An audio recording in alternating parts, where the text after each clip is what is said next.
And heading into match 4 of this evening, the second on this map. They are going to be trying to do that once again to hold on to the slight lead that they have heading into this final game of the evening. It's not too much of an emphasis to hold top spot, but I would say it would be kind of nice, I guess, to end the night in top spot and probably end tomorrow night in top spot. Have that week where you're number one is always a good feeling. You don't have to feel like you've got to catch up or you've got to climb. I would say, though, regardless of what happens from here, you know, Bureau United, LG Divine, those two, above all, are going to be very happy with themselves after day number 1, regardless of what happens even in this match. It's more so up to the likes of Victim Rise, Cerberus, Sharper Esports, and so forth. They need to have a really big game here for the final match of the day. Now, another hot drop over in Pachinki between Ferox and Magic Esports. Nothing came of it last time out, Jordan. I don't think much will come from it this time either. And we get a normal circle. Oh man, this is really aggressive though from Magic Esports. This is really aggressive. And now that we've got this phase 2 circle, which that's a spicy one over at the Rosshawk River. This little engagement in Pachinki needs to come to an end, one way or another. Magic Esports, if you really want those kills, you're going to have to push in and get them. That's what Ferox are basically saying. Come here and come get us. Otherwise, they need to give up. They need to start heading out because they need to get a good position for this next circle. Now, this is where you probably want to be on the north side of the circle. Apparently, Waikika Mukau has died. They just went from the Yazzie Bridge, made their way over, but Hydra Gaming is there. There goes Sweet Solamonte, and you guess it, it's Tong K, who's got a 3K. Again. Well, can he get a 4K here because he's leading the charge straight in onto Bryn. Doesn't quite finish him off, but 6 HP. Bryn will not be lasting too much longer. Pops a grenade down at his feet. Can't be pushed as a result for the moment, but sooner or later, he is going to be dropping. And that is that. The 4K from Tong K. Boom. Single-handedly brought Ferox to their knees. Now Fury doing the same to the LG Divine. Nikki, the first one, copying the shots across the bridge inside, and Ronan combining. That's a great shot from inside onto Levi's as well. We talked about it. Maybe there was a king and a queen when it came to Miramar and Erangel, and Divine had to uphold their end of the bargain to take second best on Erangel, but it's not looking like that's going to be the case. Losing 2 players off the bat, that is an unceremonious loss as well. I don't even know if it's second best on Erangel either. Elgin bots with the seat swap. Just got it at the last second onto 2 ends. Patrick will finish off the work. And this is what I want to see from Angel Alliance. They had a bit of a quieter game in match 3 in the first affair on Erangel. But 4 up, nice early kill, good position. Can they show us what they were able to show us over on Miramar, now over here on Erangel? Bunch of teams around them. Off to a decent start as best 1301 is going to go down to Neil of Division X Gaming. Well, it basically tells us where we're going to finish. We're going to finish this game at Hydra Gaming. Because of the Yasnaya Pond that's still in, that's going to count as water, because it's water. Really? You could have fooled me. I could have. Almost. Didn't try, though. I would never. That blue just defending for his life on this staircase. But, yeah, 100%. I mean, Phase 5, we know exactly where that's going to go. And that is obviously where all these players and teams are going to know as well, where it's going to start to head to the later portions of this match. They can play off of that. That blue almost got one. Fergus, though, with a quick turnaround, saving the day. I think actually saving himself. Klee just having a moment there inside of the smoke. Neil going to go deal with Klee now. I think that will be the end of Unicorn, who will end day number 1 with just 1 solitary point. I'm not sure if they're going to be gaining too many more votes on the Pick'em challenges after their performance today.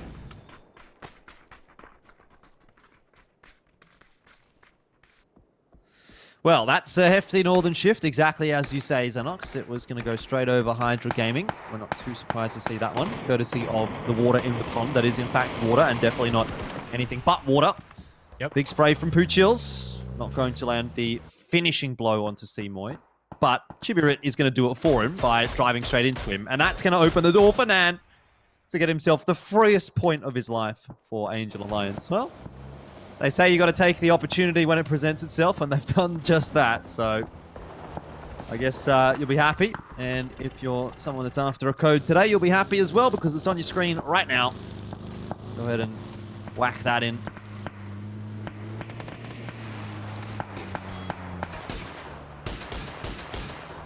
So what's the play for these teams that are not, I guess you could say, in the circle, right? Because really the circle that encapsulates the entire north side is Canaxi, just sends it past Kim Siva. And, well, I guess these are the teams that aren't inside of the circle, and this is really what's happening, I guess. So it's basically just chaos incarnate. I don't think Buriram's going to gain much from this match. They've been very unfortunate with the way the circle has shifted away from them. Loki's is about to go right into LG Divine. Does stop short, though, here at this little defilade. M249 in hand. But a distance away, doesn't connect onto the MC at the back of the petrol station. But the reinforcements are now arriving for Battle Arena Elites. Now for Horde, Jukesy, they now come to the fray here. Jun and MC in a 2 versus 4.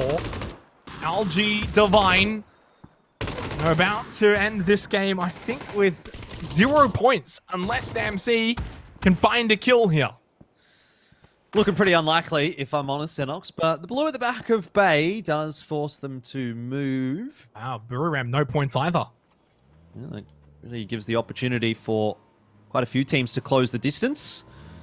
Here goes Bay, though. They're going to try and make it across the bridge. I'm not sure how this works out too kindly for them. Fury will be watching, and Loki starts to cop some shots. Inside on the roof, I think he's got the backup of a teammate there as well, and they're headed almost directly toward Ronan, who should have shots here on Loki's, but doesn't seem to. Either way, Sophia deals with an AMC accordingly. Bay have largely gotten across the bridge unscathed, and I'd say they're going to be happy with how that's actually panned out. I think that could have gone much worse for them. So that's 1 and 2 on the leaderboard, both with nothing here for the final game of the day. And I am so happy about that because it just means we're not going to have a 2-horse race. It means everyone in that sort of, what is it, the peloton, is going to be able to catch up and really close that gap, which was already forming, 12, 15 points or so. And apparently goodbye to Sharper Esport. So long. Not sure exactly what happened, but apparently Cerberus essentially doing most of the work there. I would imagine they were trying to make their way over the mini Rosov bridge, and Cerberus basically just cleaned up, and then what happened to, what they did then happened to them. It's karma, basically. And Bay are lurking as well. They've heard these shots. They're looking for a couple of cheeky points here or there.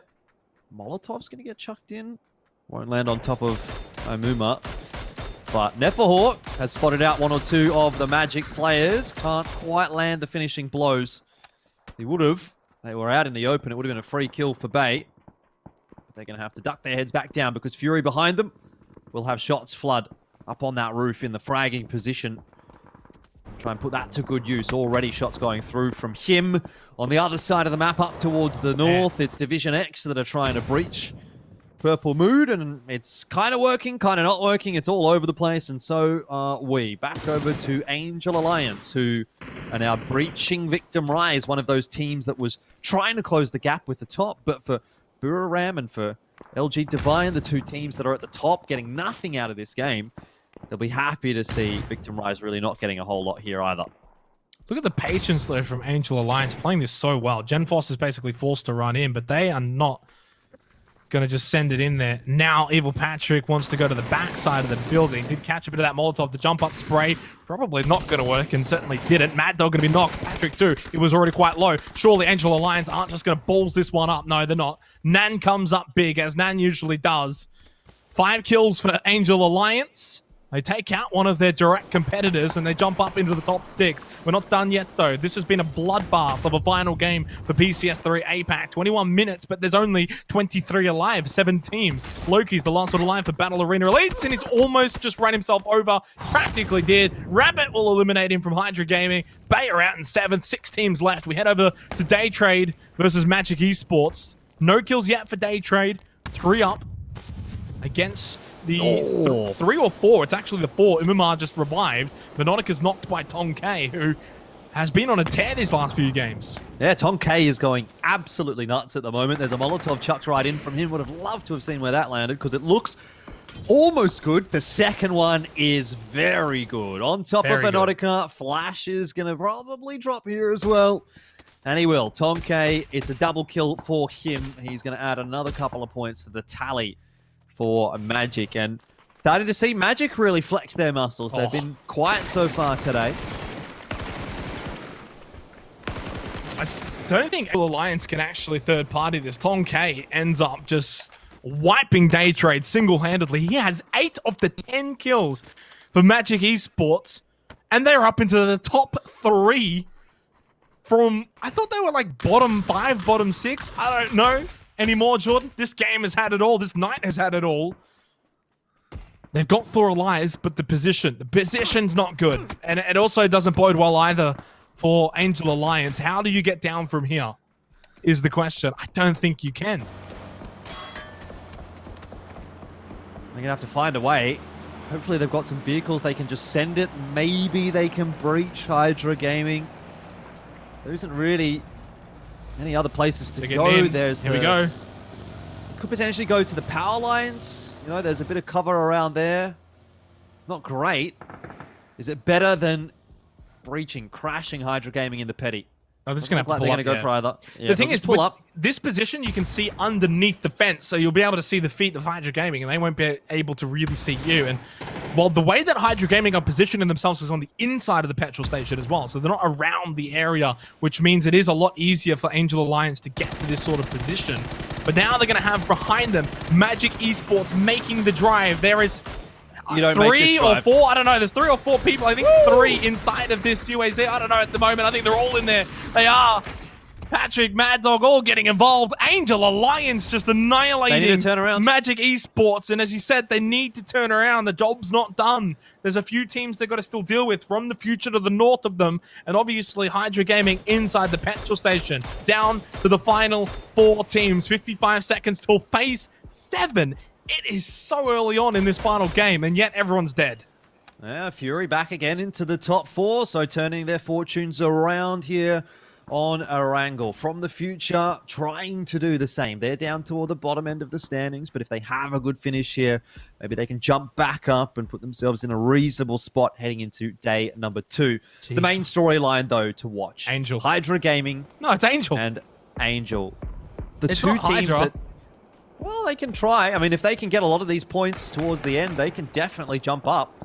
So the But thing is, it's going to Angel- be very difficult for Hydra from this position because of the way that Insight and Flood are positioned right now. They've got the east side covered, and Angel Alliance have got the west side covered. So how does Hydra Gaming get out of this position? I don't think they really can. And if this phase 7 circle shifts away from the petrol station, which it does, Jordan, they're in some trouble here. They are indeed, but maybe they can frag out. We'll see what they can do. Angel Alliance doing exactly that at the moment. It's from the future that is copping all of their bullets, and Angel Alliance are making a late run for a potential first place heading into day 2. This is the last game of today. Here's the what a push from spray. Hydra Gaming. The first goes down. Flood helping out as well. He'll get himself a point there. But it's Angel Alliance that are picking up the majority, the lion's share, as they put Hydra Gaming to rest. There's 1 player left alive. Flood! He's got a double kill. He's knocked 2 players. Mad Dog and Patrick are on the floor. It looked so good for Angel Alliance, but Flood just steps up. I think it was the org in hand for him. Puts it to good use, and hey, dare I say it, maybe Fury, the memes might not continue. Maybe they can get themselves a win from this position. It's not over yet, though. 3 versus 3 versus 3, and then there's the solo still for Hydra Gaming. 2 and Robo inside of the petrol station, not out just yet. From the future, they have pushed up very aggressively. They're going to have to deal with Angel Alliance from a very awkward position. They do have a bit of rock for cover. Nando will just sit down Hexagon. One's forced prone. That's Mip and Zuzu.